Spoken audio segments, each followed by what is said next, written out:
ॐ नमो भगवते वासुदेवाय। ॐ नमो भगवते वासुदेवाय। ॐ नमो भगवते वासुदेवाय। मुखं करोति वाचालं पङ्गुं लङ्घयते गिरिं यत्कृपातमहं वन्दे श्रीगुरुदीनतारिणं परमानन्दमाधवं श्रीचैतन्यमीश्वरं नारायणं नमस्कृत्यं नरं चैव नरोत्तमं देवीं सरस्वतीं व्यासं ततो जयमुदीरयेत्। नष्टप्रायेषु भद्रेषु नित्यं भागवत सेवया भगवती उत्तम श्लोके भक्तिर्भवति नैष्ठिकी। हरे कृष्ण कृष्ण कृष्ण हरे हरे, हरे राम राम राम हरे हरे। आप सभी भक्तों का पुनः स्वागत आज के श्रीमद् भागवतम कथा रूप कार्यक्रम में। कल वैकुंठ एकादशी थी, बहुत ही विशेष उत्सव वैष्णव भक्तों के लिए।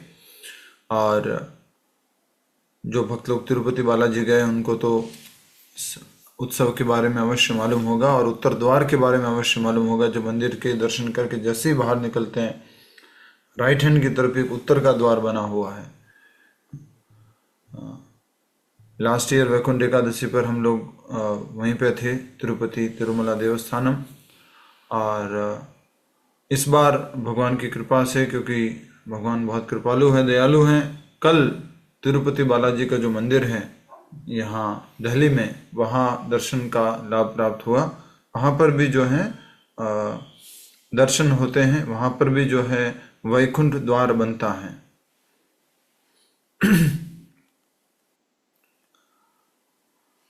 अब हम नया अध्याय शुरू करेंगे। अध्याय 14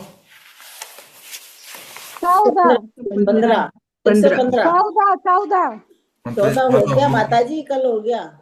हरे कृष्ण। आज 15। जब उत्तर सही नहीं मालूम हो तो थोड़ा कॉन्फिडेंस कम रख सकते हैं। हरे कृष्ण। आज 115वां अध्याय है। हरे कृष्ण। मंजू उषा और अनिरुद्ध का विवाह। यस, धन्यवाद मंजू मुराद। ठीक है, 115 अध्याय की संख्या हो गई है, उषा और अनिरुद्ध का विवाह। अनिरुद्ध तो आप सब लोग जानते हैं। अनिरुद्ध कौन हो गए? कृष्ण जी का कृष्ण भगवान के पोते। भगवान श्री कृष्ण के पोते और आपके माता का प्रद्युम्न के बेटे, प्रद्युम्न के बेटे, प्रद्युम्न के बेटे और रुक्मिणी के पोते पोते पोते और रुक्मिणी के पोता, रुक्मी के पोता ही हुआ। नहीं, भांजे, पोती के हस्बैंड, रुक्मी के पोती के हस्बैंड और भांजे भी हुए, दोनों हुए प्रभु जी। नहीं भांजा नहीं, भतीजा। भतीजा। ओके, ठीक है। हरे कृष्ण। बलि महाराज के 100 मामा तो भांजा ही हुए प्रभु जी, वो मामा हुए ना, तो भांजा हुआ। नहीं, बहन के बेटे के रूप में भांजा कहेंगे। ओके, यस, भांजा, ठीक है। बहन का बेटा भी नहीं है, बेटे के बेटा है। पोता है प्रभु जी, रुक्मणी का पोता। हाँ, तो रुक्मी का भी एक तरह से पोता ही मानो। प्रभु जी, हरे कृष्णा प्रभु जी। अनिरुद्ध तो प्रद्युम्न का बेटा। जी माता जी। रुक्मिणी, माता रुक्मिणी के भाई के बेटी से शादी हुई है, जी, तो वैसे भी भतीजा भी कर सकते हैं। ठीक है, भांजा है, भतीजा ठीक है। हरे कृष्ण। ठीक है माता जी। और कोई है उपस्थित इस बात को सॉल्व करने के लिए? रुक्मी का नाती हुआ। ठीक है भाई, नाती भी हो गया, भांजा भी हो गया, भतीजा भी हो गया। और इसको हम याद नहीं करना है, हमें याद आगे कुछ करना है कृष्ण से संबंधित। चलिए, उषा और अनिरुद्ध का विवाह। बलि महाराज के 100 पुत्रों में बाण सबसे बड़ा था। वह शिवजी का महान भक्त था, स्वभाव से उदार, बुद्धिमान, सत्यवादी और वचन का पक्का था। वर्षों पूर्व उसने अपनी 1000 भुजाओं से मृदंग बजाकर तांडव नृत्य कर रहे शिवजी को प्रसन्न किया था। जब शिवजी ने उससे कोई वरदान मांगने के लिए कहा तो उसने शिवजी को अपनी नगरी शोणितपुर का रक्षक बनने का वरदान मांगा। चूंकि बाणासुर को शिवजी की ऐसी कृपा मिली थी, इसलिए इंद्र आदि देवता भी उसकी चाकरी करने की प्रतीक्षा करते। बाणासुर की, ये बाणासुर है, आप देख पा रहे हैं, दर्शन कर पा रहे हैं बाणासुर जी के। और बाणासुर को आशीर्वाद देने वाले भगवान शिव जी। तो उसने मृदंग बजाकर तांडव नृत्य कर रहे शिवजी को प्रसन्न किया। मृदंग बजाया और शिवजी क्या कर रहे थे? तांडव नृत्य कर रहे थे। ठीक है। और ये बाणासुर बलि महाराज के 100 पुत्रों में से सबसे बड़ा था और शिवजी का महान भक्त था, स्वभाव से उदार और बुद्धिमान, सत्यवादी और वचन का पक्का था। और उसने शिवजी को प्रसन्न किया। शिवजी ने कहा आशीर्वाद मांगो। शिवजी ने जब आशीर्वाद के लिए पूछा तो बाणासुर ने कहा कि आप मेरी नगरी के क्या बन जाइए? शोणितपुर नगरी के क्या बन जाइए? रक्षक बन जाइए। रक्षक बन जाइए। ठीक है। और बाणासुर के 10,000 भुजाएं थी। प्रभु जी, ये वही वाले बलि महाराज हैं जो सुतल लोक चले गए थे? यस। प्रभु जी 1000। अच्छा, मैं वही देख रहा हूँ, कोई बोल ही नहीं रहा है, जानबूझ के बोला मैंने तो। यस, रामावतार जी कितनी भुजाएं थी बाणासुर जी की? 1000 भुजा थी। अच्छा, ठीक है, ठीक है, ओके। वही शिवजी के वरदान से मिली थी, वो काम नहीं कर रही थी भुजाएं, तब उनसे शिवजी से युद्ध करना मांग लिया।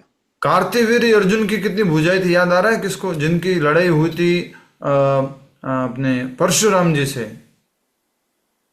कार्तिवीर्य अर्जुन। हरे कृष्ण प्रभु जी, सहस्त्र बाहु थे वो भी।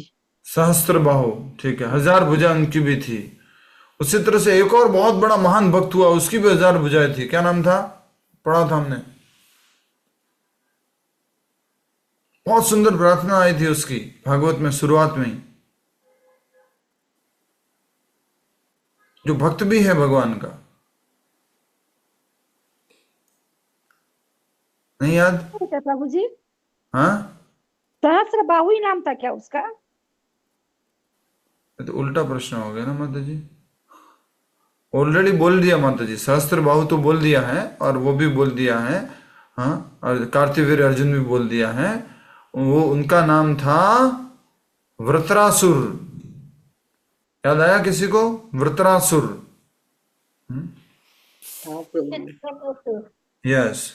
वृत्रासुर और इंद्र की लड़ाई होती है और इंद्र को फिर बहुत सुंदर शिक्षाएं भी बोलते हैं वृत्रासुर। ठीक है।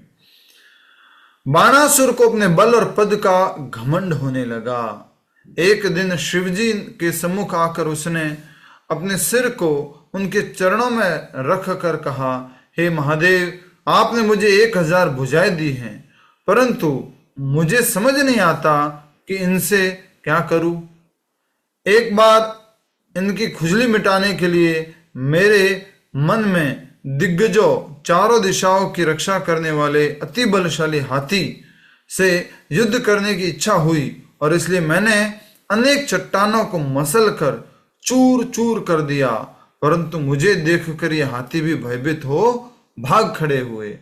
आपके अतिरिक्त मुझे त्रिलोकी में कोई दिखाई नहीं देता जो मुझे युद्ध में संतुष्ट कर सके। तो इतनी ताकत है, इतनी भुजाएं हैं और पत्थर से लड़ते हैं, पहाड़ों से लड़ते हैं।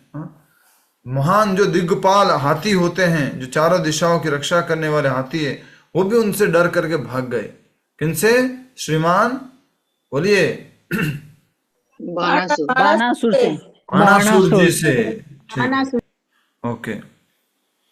तो फिर उन्होंने भगवान शिव जी से ही कह दिया, क्या कह दिया कि आपके अतिरिक्त मुझे त्रिलोकी में कोई भी दिखाई नहीं देता जो मुझे युद्ध में संतुष्ट कर सके। यह सुनते ही शिव जी क्रुद्ध हो गए। उन्होंने कहा, अरे मूर्ख, शीघ्र ही तुम्हें अपनी टक्कर वाला कोई मिलेगा और वह तुम्हारे अभिमान को चूर चूर कर देगा। शिव जी से ही आशीर्वाद मांगा था कि आप मेरी नगरी शोणितपुर के रक्षक बनिए, लेकिन आज वो शिव जी को क्या कह रहा है कि मुझसे आप लड़ाई कीजिए, मुझे कोई लग नहीं रहा है। थोड़ा देसी भाषा भी यूज की गई है, हाथों में खुजली हो रही है, थोड़ी सी लड़ाई कर लेता हूं। यह सुनते ही शिव जी क्रुद्ध हो गए। उन्होंने कहा, अरे मूर्ख, शीघ्र ही तुम्हें अपनी टक्कर वाला कोई मिलेगा और वह तुम्हारे अभिमान को चूर चूर कर देगा। मूर्ख बाणासुर यह सुनकर प्रसन्न हो गया और उस दिन की प्रतीक्षा करने लगा जब उसका सामना किसी बलवान प्रतिद्वंद्वी से होगा। बाणासुर क्या हो गया? खुश हो गया। अरे वाह, शिव जी का आशीर्वाद मिल गया, अब तो कोई तो आएगा, उसके साथ में अपनी खुजली मिटाऊंगा, अब तो मैं लड़ाई करूंगा, उसका इंतजार करता हूं कौन है वो। बाणासुर की एक अति सुंदर कन्या थी उषा, जो विवाह योग्य हो चली थी।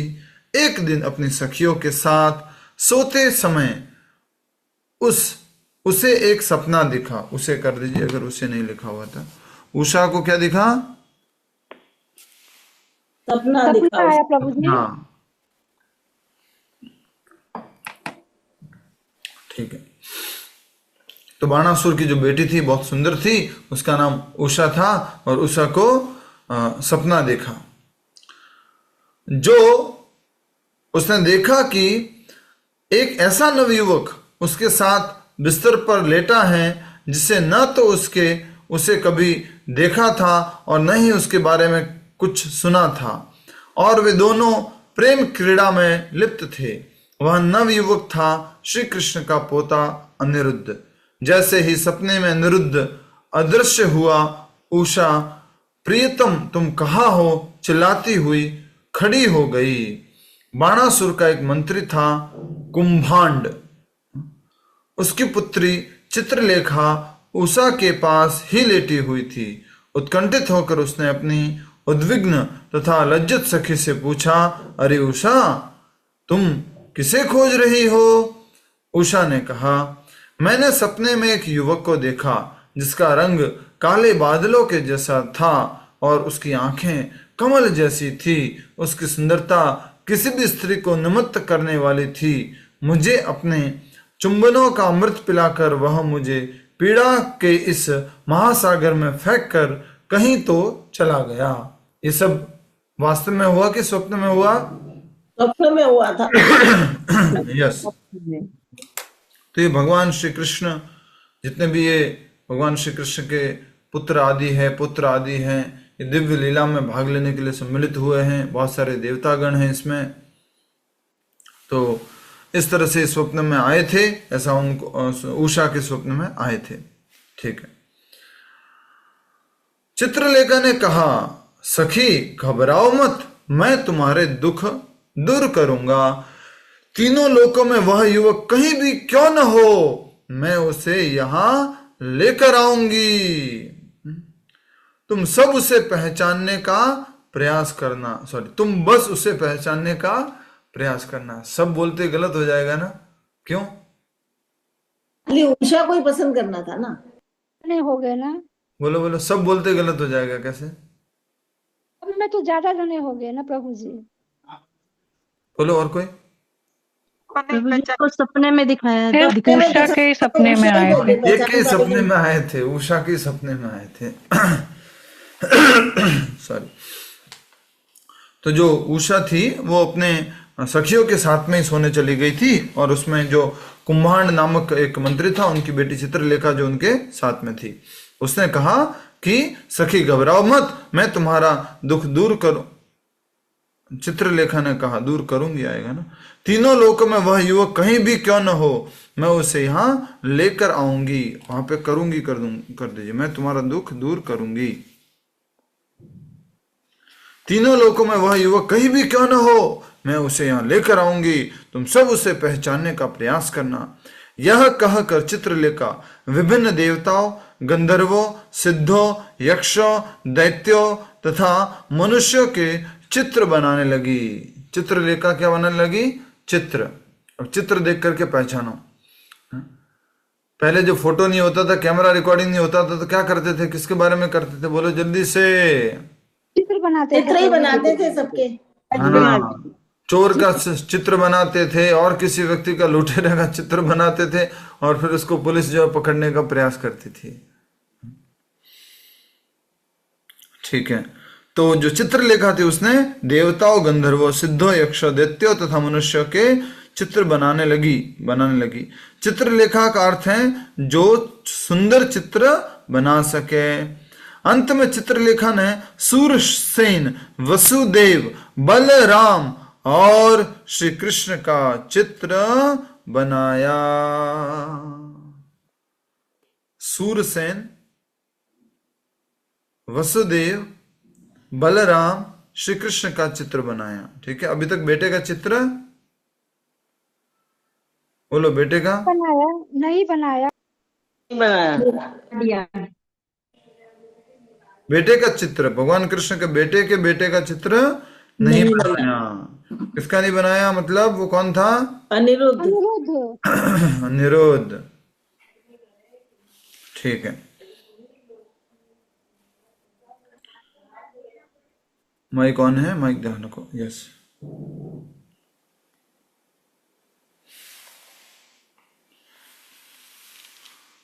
अनिरुद्ध का चित्र। और जैसे ही उसने प्रद्युम्न का चित्र बनाया तो उषा लज्जा गई।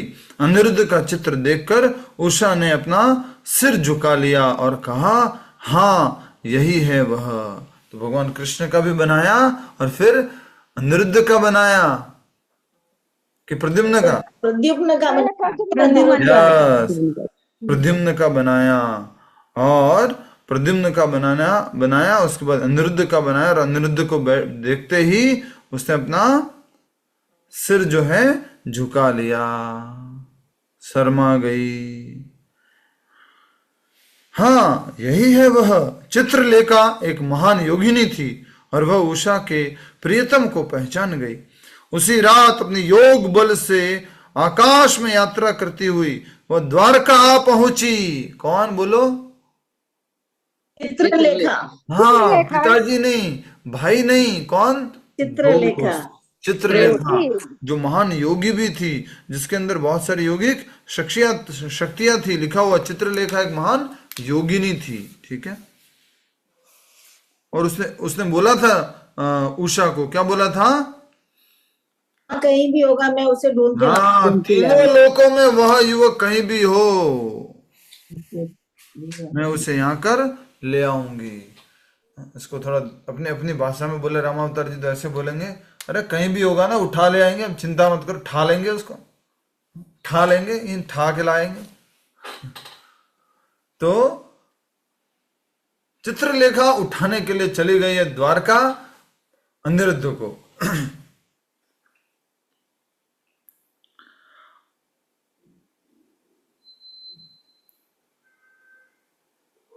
उसी रात अपनी योग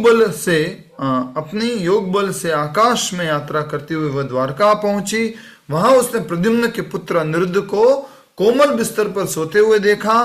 पुनः अपनी योग शक्तियों के प्रयोग से उसने गहरी नींद में सो रहे अनिरुद्ध को उठाया और शोणितपुर में उषा के पास ले आई। अनिरुद्ध को देखते ही उषा का चेहरा आनंद से खिल उठा। वह उन्हें अपने निजी कक्ष में ले आई जहां पुरुषों का प्रवेश वर्जित था। वहां दोनों सुख भोग करने लगे। उषा अत्यंत प्रेम एवं आदर पूर्वक अनिरुद्ध की पूजा करती और उन्हें हर प्रकार के बहुमूल्य रत्न, वस्त्र एवं अन्य वस्तुओं के साथ स्वादिष्ट भोजन एवं पेय देती। अर्थात अभी पिताजी को मालूम है नहीं कि उनके रूम में कौन है, तो अनिरुद्ध को बंद करके रखा हुआ है। खाओ पियो, सेवा करो उनकी बढ़िया से। और प्रभु जी दोनों ही पिताजी को मालूम नहीं है। हाँ, दोनों के पिताजी को मालूम नहीं है। हाँ, दोनों के पिताजी को मालूम नहीं है। ठीक है। लेकिन प्रभु जी कृष्ण सब जानते हैं। यस माता जी, वेरी नाइस कॉन्फिडेंस, हरि बोल। ऐसा कॉन्फिडेंस होना जीवन में, वेरी नाइस माता जी। छोटे से ये हैं लेकिन पूरा भक्ति में अच्छे से आगे बढ़ गए। ठीक है। अपने मधुर वचनों एवं सेवा से उषा ने अनिरुद्ध के मन को जीत लिया। उषा के साथ सुख भोग में मग्न होकर वह समझ नहीं पाया कि दिन कैसे बीत रहे थे। उसका चित्त पूरी तरह उषा द्वारा मोहित हो चुका था और दिन प्रतिदिन उषा का प्रेम भी उसके प्रति बढ़ रहा था। ये हमने भागवत में बार बार देखा है, बार बार ये कहानी आई है, बार बार ये टॉपिक आया। क्या ये जो व्यक्ति स्त्री पुरुष साथ में हैं, कहीं घूमने चले गए हैं, कुछ अपना जीवन का आनंद ले रहे हैं, हाँ, तो क्या होता है, समय कैसे जाता है मालूम नहीं पड़ता। दौड़ा जाए रे समय का घोड़ा, दौड़ा जाए रे समय का घोड़ा। ये समय का घोड़ा भागता ही रहता है और मालूम ही नहीं पड़ता कि कितना तेजी से भाग रहा है। कब? जब हम भोग करने बैठते हैं। 3 घंटे मूवी देख लो, और खास करके तो आजकल ये जो डब्बा चलाने वाले लोग ऐसे ऐसे ऐसे सोचते, छोटी सी रील है 15 सेकंड की, 30 सेकंड की, खट खट खट खट खट खट खट खट खट खट, और उसमें तो आधा घंटा, 1 घंटा, 1.5 घंटा कब निकल जाता मालूम पड़ता ही नहीं। भोग में समय कैसे व्यतीत होता मालूम नहीं पड़ता। पर माला में जब बारी आती है ना, अरे यार अभी तो पूरी नहीं हुई। हरे कृष्ण, हरे राम नाम, हरे कृष्ण हरे कृष्ण। यस और नो? यस प्रभु। पूजा वगैरह में अरे अब नहीं होता ऐसे प्रभु जी। यस, आप कुछ भक्तों ने अपने जीवन को अच्छे से व्यवस्थित किया है, वेरी नाइस, हरि बोल। सुबह सुबह जप होना बहुत बढ़िया है। आज माता जी का मैसेज आया तो सुबह सुबह 7 बजे 16 माला हो गई, हरि बोल। हरि बोल, हमारी भी सुबह ही हो जाती है प्रभु जी। Very good very good. तो कहने का अर्थ ये है कि प्रभु जी आप न्यू ईयर से कह रहे थे कि अर्ली मॉर्निंग जप कराएंगे। हम खुद ही न्यू ईयर मनाने के लिए दुबई भाग गए थे। हरे कृष्णा, वहाँ का टाइमिंग मैच नहीं कर रहा था ना। वहाँ सुबह जल्दी होता था और यहाँ पर मतलब यहाँ पहले होता था, वो बाद में होता था। नहीं, कैसा था? घंटा आगे पीछे। हाँ हाँ हाँ, ठीक है। तो इस कारण से जो है वो मैच नहीं हो पाया। अब शुरू करेंगे, कुछ कृपा होगी भगवान की। तो हम बता रहे थे कि विषय भोग में समय कैसे जाता है मालूम नहीं पड़ता। अभी आपको मालूम है दुनिया के सबसे बड़े रिचेस्ट पर्सन जो आपके इलोन मस्क है, उनका इंटरव्यू कहीं चल रहा था और उनसे पूछा कि आपका स्क्रीन टाइम क्या है। आप लोगों को मालूम है स्क्रीन टाइम क्या होता है?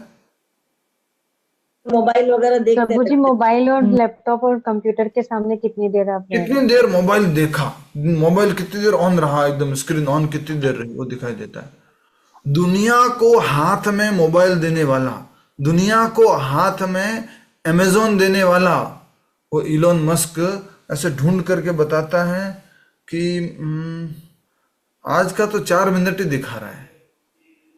कितना? 4 मिनट।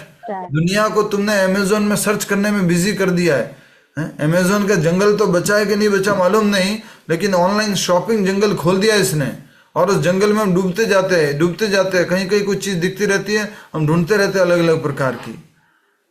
फिर उससे पूछा आपका वीक का कितना, एक पूरे सप्ताह का स्क्रीन टाइम कितना है, कितनी देर मोबाइल यूज किया है। वो उसमें देखने लग गए। ये खाली बोले 30 मिनट ही बता रहा है, कुछ गड़बड़ है फोन में, ऐसा बोल रहा था। वास्तव में ये लोग बड़े बड़े लोगों का काम क्या है, हम लोगों को तो व्यस्त कर देना। किसमें? सभी लोग इशारा करो, किसमें व्यस्त कर देना? मोबाइल स्क्रॉल करने में। हाँ, स्क्रॉल करने में, और खुद जो है मोबाइल से दूर रहते हैं। आज एक बहुत ही सुंदर मैसेज आया था, ग्रुप में भेजूंगा आपको। आप लोग पढ़ सको तो पढ़ लेना। कौन पढ़ेगा जल्दी से? ये देखिए, इतना सुंदर मैसेज है, आप देखिए। कौन पढ़ सकता है? पढ़ा जा रहा है किसी से? हाँ प्रभु जी, the same devotee who could conquer the world but is being defeated by a 6-inch screen. समझ में आया? हाँ, एक भक्त जो पूरे विश्व को परास्त कर सकता था, लेकिन आज वो खुद ही परास्त हो बैठा है। किससे? एक 6 इंच की स्क्रीन से। स्क्रीन से। 6 इंच की स्क्रीन क्या है? मोबाइल है। समझ में आ रहा है प्रभु जी, माता जी? जो पूरी दुनिया में राज्य कर सकता था, पूरी दुनिया को भक्त बना सकता था, वो अपनी कुर्सी में बैठा पड़ा है और बस क्लास हो गई भैया, चलो ठीक है। अरे वो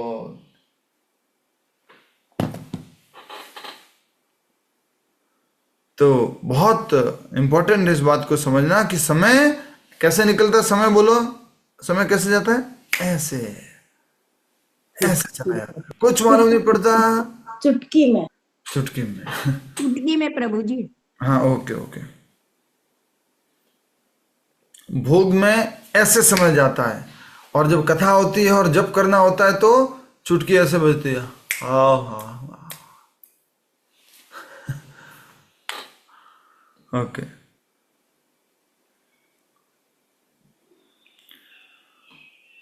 कुछ समय पश्चात उषा के लक्षणों को देखकर समझना सहज हो गया कि उसके किसी पुरुष के साथ शारीरिक संबंध हैं।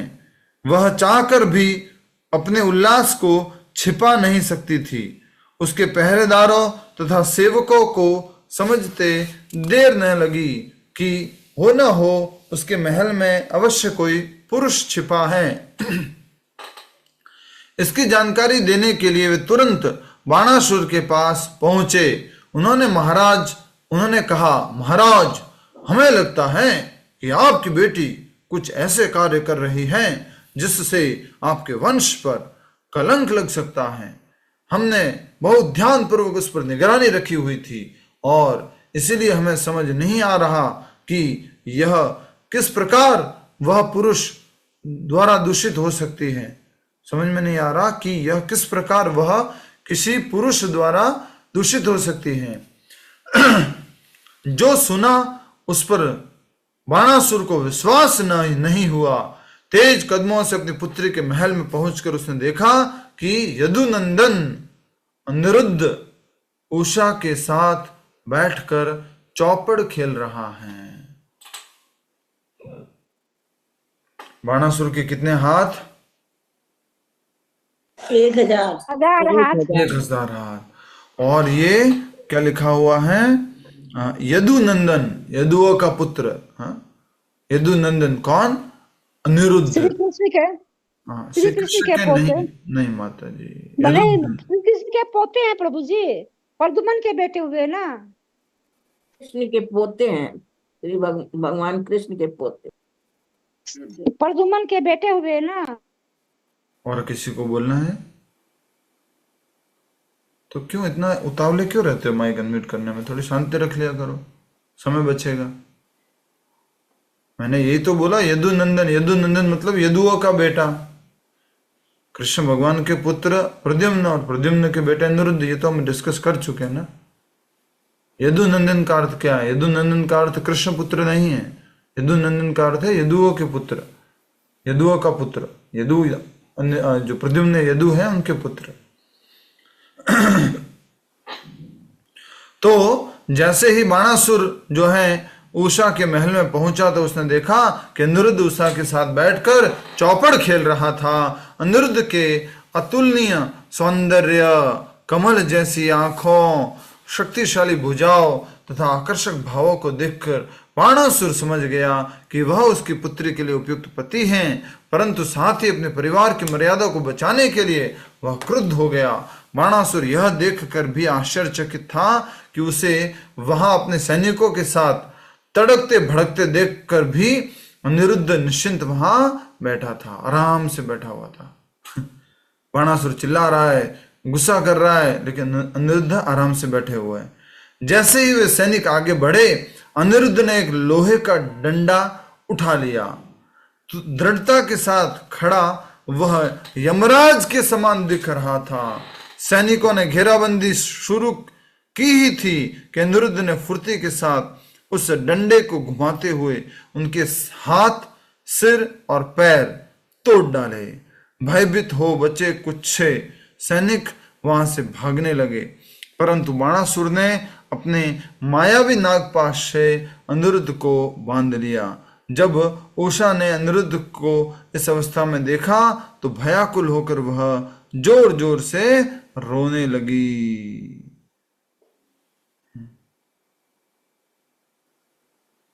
उषा जो है बहुत दुखी हो गई है, रो रही है, क्योंकि जब सैनिक लोग पकड़ने के लिए गए थे तो क्या हुआ था? अनिरुद्ध ने युद्ध किया था ना। तो अनिरुद्ध ने उनके ऊपर एक लोहे का डंडा फेंका था और उनके साथ युद्ध किया था। लेकिन जब आपके बाणासुर है, बाणासुर ने क्या किया? बंदी बना लिया ना। नागपाश तोड़ करके उनको बंदी बना लिया। और जब उषा ने अनिरुद्ध को इस अवस्था में देखा तो भयाकुल होकर वह जोर जोर से रोने लगी।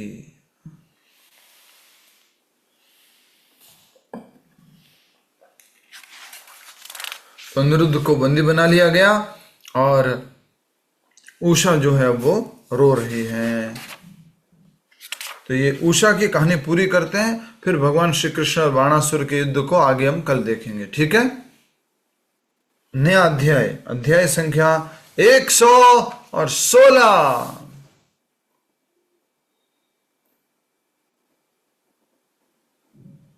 अध्याय संख्या 116, भगवान श्री कृष्ण का बाणासुर से युद्ध। यहां अनिरुद्ध को द्वारका से गए हुए 4 महीने बीत गए थे। उसका कोई समाचार न पाकर सारे द्वारकावासी दुखी थे। तब नारद मुनि एक दिन द्वारका आए और उन्होंने विस्तार पूर्वक सारी कहानी कहा सुनाई। कृष्ण बलराम के नेतृत्व में 12 अक्षोहिणी यदुसेना ने तुरंत शोणितपुर को चारों ओर से घेर लिया। किसको चारों ओर से घेर लिया? बाणासुर की नगरी शोणितपुर को। शोणितपुर को। और किस किसने? कृष्ण बलराम ने। कृष्ण बलराम। कृष्ण बलराम के नेतृत्व में 12 अक्षोहिणी यदुसेना। ठीक है, 12 अक्षोहिणी। इतनी तो कौरवों की भी नहीं थी, नहीं पांडवों की थी। कौरवों की कितनी थी?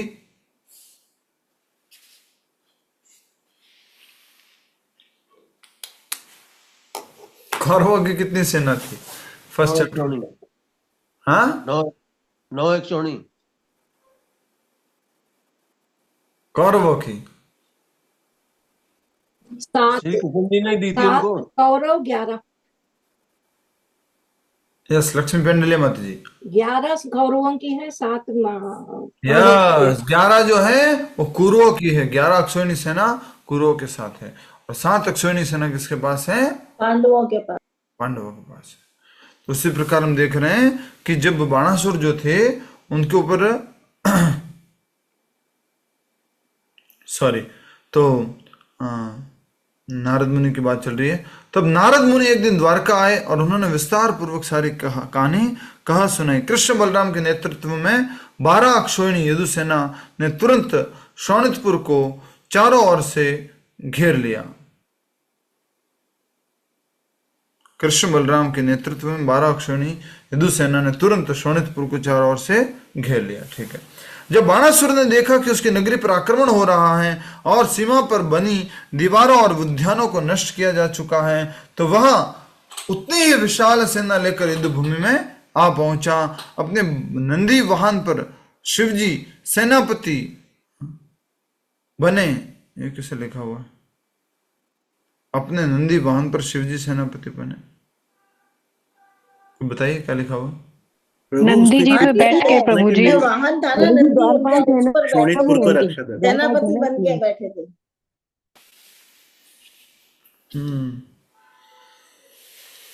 हिंदी कैसे ठीक करेंगे? वचन लिया था ना उसने। हाँ, ठीक है हिंदी उसने रक्षा प्रभु का जी। वचन लिया था ना शिव जी से। ठीक है, हिंदी ठीक लग रही है आपको? शिवजी का फिर से वाहन पढ़ रहा है। हूँ। जब बाणासुर ने देखा कि उसकी नगरी पर आक्रमण हो रहा है और सीमा पर बनी दीवारों और उद्यानों को नष्ट किया जा चुका है, तो वह उतनी ही विशाल सेना लेकर युद्ध भूमि में आ पहुंचा। अपने नंदी वाहन पर शिवजी सेनापति बने। यस, इसको इस तरह से करो। बाणासुर के सेनापति कौन बने? शिव जी। हाँ, ऐसे ठीक है। हाँ, ठीक है।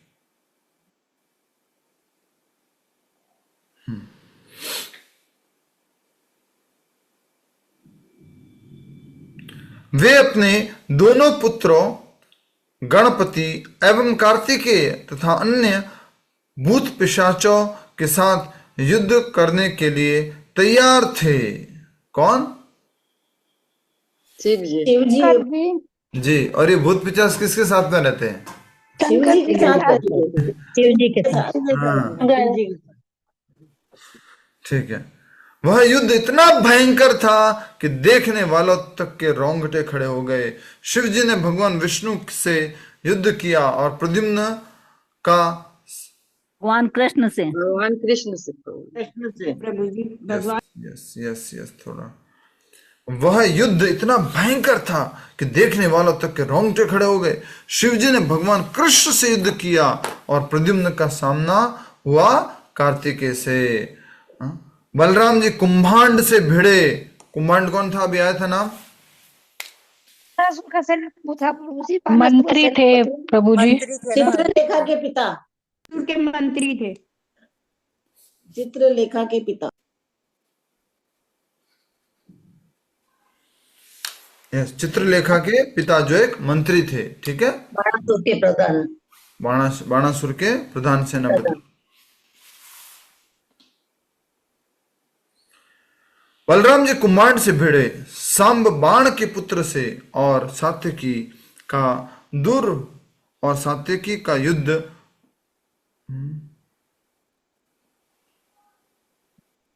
स्वयं बाणासुर से युद्ध हुआ। युद्ध स्वयं बाणासुर से हुआ।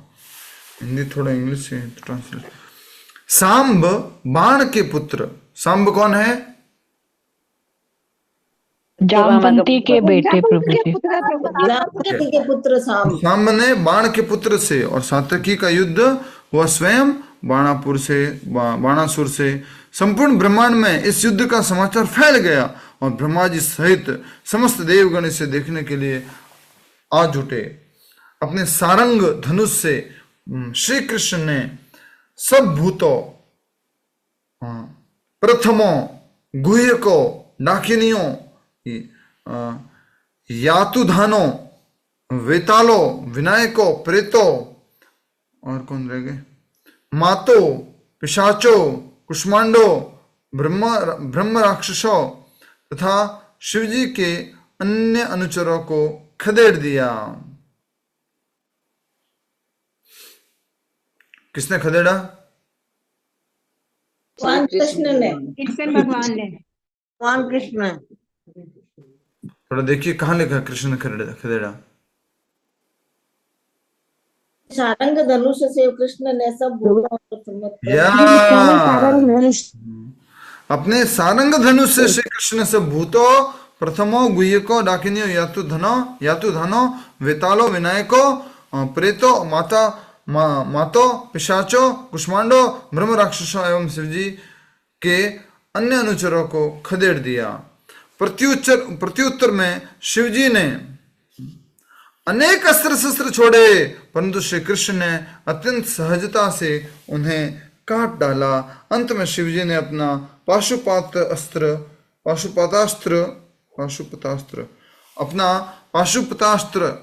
छोड़ा, परंतु श्री कृष्ण ने अपने नारायणास्त्र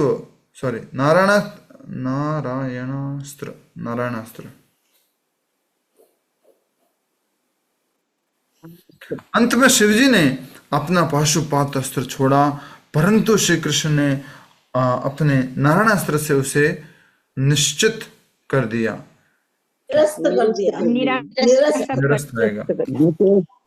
निरस्त कर दिया। दिया प्रभु जी ने। शिव जी ने, हाँ माता जी सब लोग बोल दिया, आप भी बोल रहे हो एक बार। अंत में शिव जी ने अपना पाशुपतास्त्र छोड़ा, परंतु श्री कृष्ण ने अपने नारायण अस्त्र से उसे निरस्त कर दिया। किसे निरस्त कर दिया? उनके शिव जी के अस्त्र को प्रभु जी, शिव जी के अस्त्र को। यस। भ्रमित होकर जैसे शिव जी का ध्यान थोड़ा हटा, श्री कृष्ण ने अवसर देखकर अपना जम्भाई अस्त्र छोड़ दिया। फलस्वरूप शिव जी को जम्भाई आने लगी और उनकी युद्ध की इच्छा समाप्त हो गई। शिव जी को वहीं छोड़कर श्री कृष्ण तलवार, गदा और बाणों से बाणासुर की सेना पर आक्रमण करने लगे। हरि बोल। कौन सा अस्त्र छोड़ा? बोलो।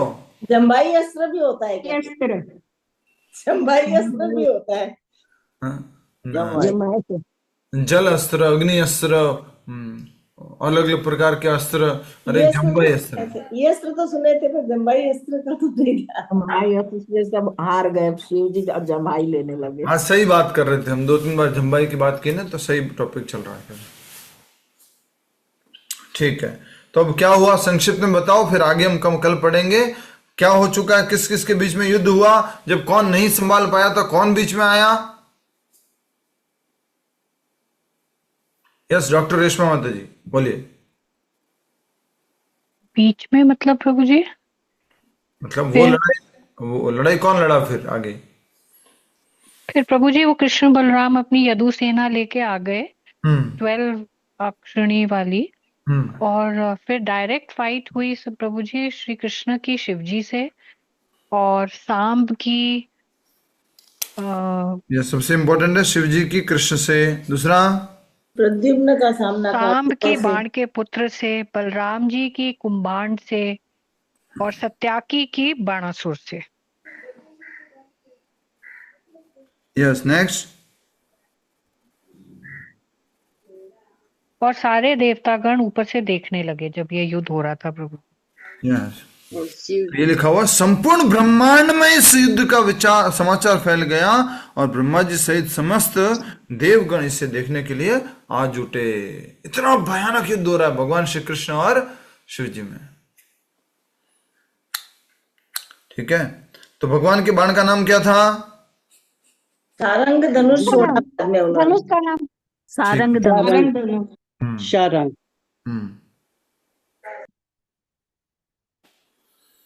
प्रत्युत्तर में शिव जी ने अनेक अस्त्र शस्त्र छोड़े, परंतु श्री कृष्ण ने अत्यंत सहजता से उन्हें काट डाला। अंत में शिव जी ने अपना पाशुपातास्त्र छोड़ा, परंतु श्री कृष्ण ने अपने नारायण अस्त्र से उसे निरस्त कर दिया। शिव जी ने, हाँ प्रभु। यस सिस्टर माता जी।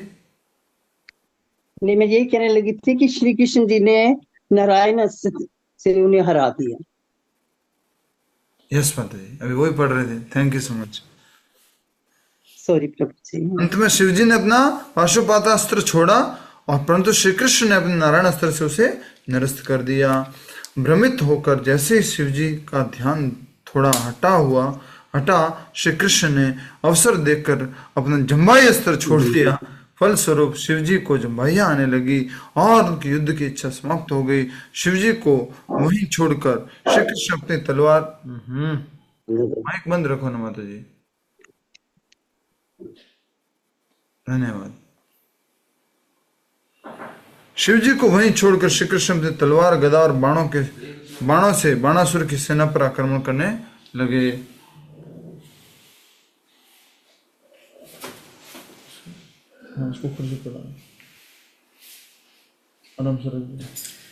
यस, तो इस प्रकार से हमने ये लीला पढ़ी है कि भगवान श्री कृष्ण जो है अंत में बाणासुर की सेना के ऊपर आक्रमण करने लगे और शिव जी को वहीं छोड़ दिया। शिव जी को वहां क्यों छोड़ दिया? वो तो जमाई ले रहे थे ना, इसलिए जम्बाई अस्त्र छोड़ा था।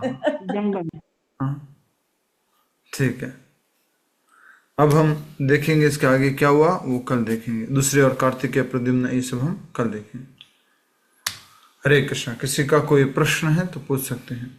प्रभु जी कल tomorrow Sunday, हाँ, कल संडे है। ओ कल संडे है तो परसों करना पड़ेगा। ओके, कल हम सूरत में होंगे। आप भक्त लोग की सूरत से हैं तो हम मिल सकेंगे उनसे।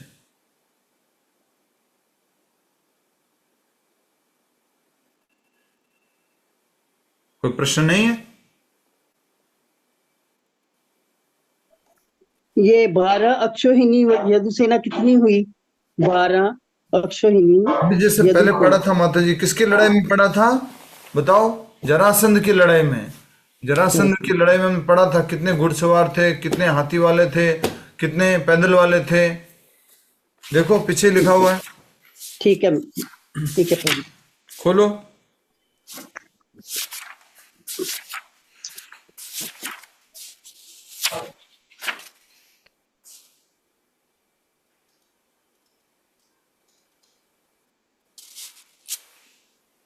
कहां पर है? कौन सा स्थान?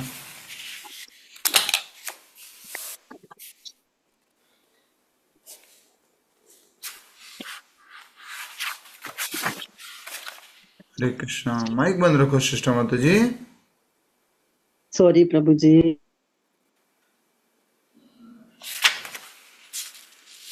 देखिए वो कहां पर है अपना।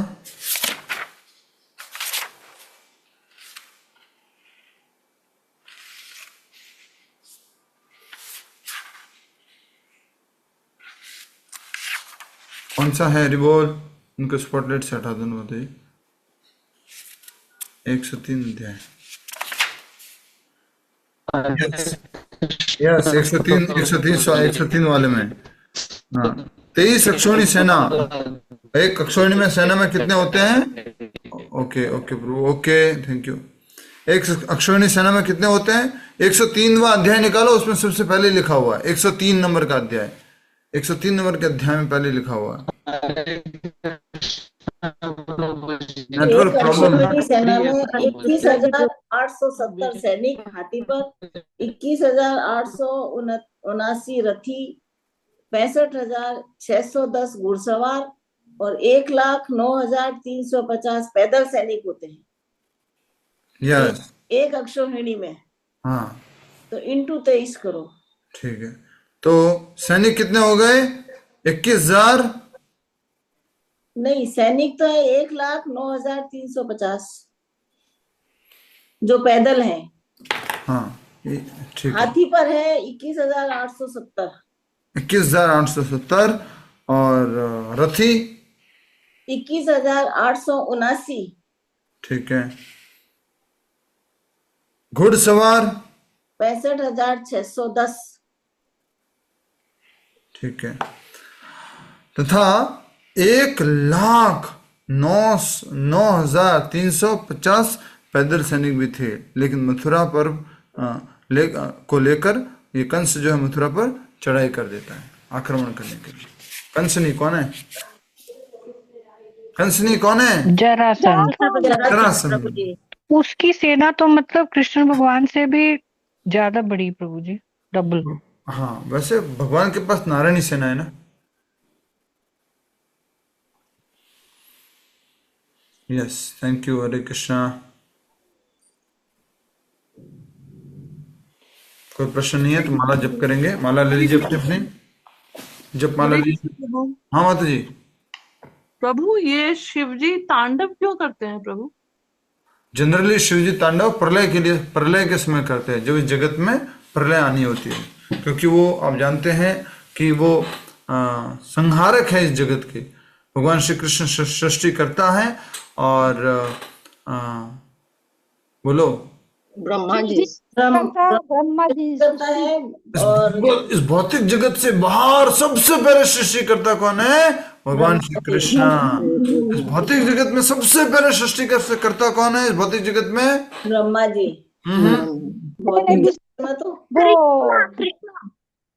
गर्भोदक्षाय गर्भोदक्षाय विष्णु प्रभु जी, फिर वहां से ब्रह्मा जी।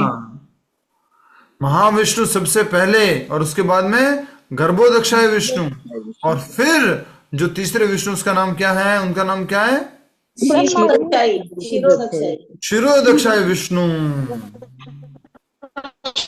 शिरोदक्षाय विष्णु जब हम बोलते हैं ना, हरे कृष्णा दिनेश गलत जी, हरे कृष्णा दिनेश गलत जी, हरे कृष्णा।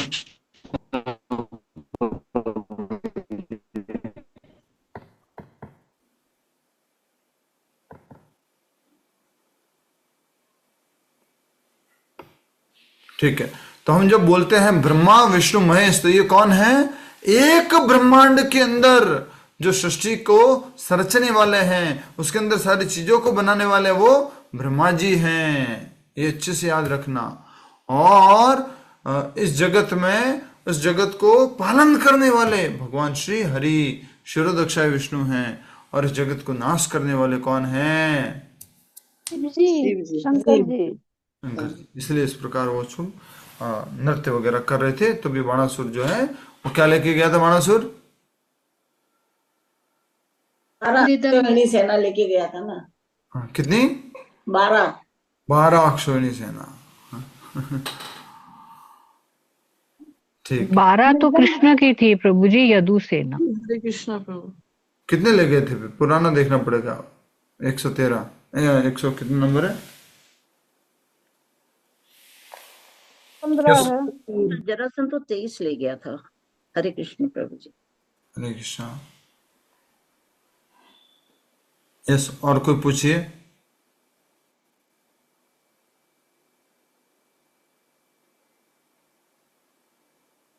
नहीं, आइए माला जप करते हैं। माला ले लीजिए अपनी।